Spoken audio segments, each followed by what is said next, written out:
সুৰাৰ ব্যৱহাৰ নাছিল তেওঁৰ জীৱনত, কিন্তু দেৱদাসে বাধ্য কৰিলে তেওঁক। সুৰাৰ বাবে হ'ল আজি তেওঁ বাদশাহ। দেৱদাস চৰিত্ৰটো ৰূপায়ণ কৰিবলৈ সুৰাৰ আশ্ৰয় লৈছিল শাহৰুখ খানে। ৰোমেন্স, হাঁহি, কান্দোন, খংদুখ, শোক সকলো উজাই আহে শাহৰুখৰ ছবিত।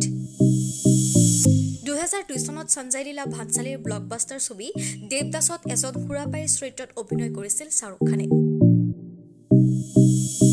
দেৱদাস চৰিত্ৰটো ৰূপায়ণ কৰিবলৈ সুৰাৰ আশ্ৰয় লৈছিল বাদশাহগৰাকীয়ে। শেহতীয়াকৈ লোকাৰ্ণো চলচ্চিত্ৰ মহোৎসৱত এই কথা প্ৰকাশ কৰিছে অভিনেতাজনে।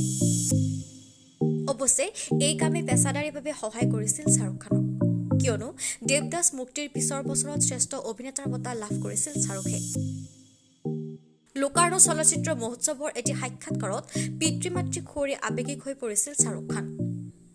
শাহৰুখে বলিউডত খোজ দিয়াৰ পূৰ্বেই মৃত্যু হৈছিল তেওঁৰ পিতৃ-মাতৃৰ। মাক-দেউতাক জীয়াই থাকোঁতে ভাল ছবি এখন কৰাৰ হেঁপাহ আছিল শাহৰুখৰ। চিনেমাত অভিনয় কৰোঁতে পিতৃ মিৰতাজ মহম্মদ খান আৰু মাতৃ লতিফ ফাতিমাক প্ৰায়ে মনত পেলায় শাহৰুখে। শাহৰুখৰ বিশ্বাস, মাক-দেউতাকে স্বৰ্গৰ পৰাই চাই আছে তেওঁৰ ছবিবোৰ। পিতৃ-মাতৃয়ে দেৱদাস ভাল পাইছে বুলি বিশ্বাস শাহৰুখৰ। 1981 চনতে মৃত্যু হৈছিল শাহৰুখৰ পিতৃৰ। 1990 চনত মাতৃকো হেৰুৱাইছিল বাদশাহগৰাকীয়ে।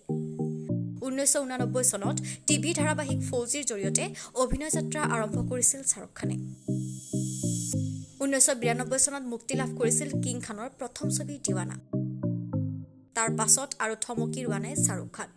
3টা দশক জুৰি অভিনয় কৰি গৈছে ইখনৰ পিছত আনখন জনপ্ৰিয় চিনেমাত। ৱৰ্ক ফ্ৰণ্টৰ কথা ক'বলৈ গ'লে বিগত বছৰত দৰ্শকক 3খন হিট ছবি উপহাৰ দিছিল শাহৰুখ খানে। 2023 চনত পাঠান, জৱান আৰু ডাংকিয়ে জোৱাৰ তুলিছিল বক্স অফিচত। আগন্তুক সময়তে কিং নামৰ আন এখন ছবিত দেখা যাব বলিউড বাদশাহগৰাকীক।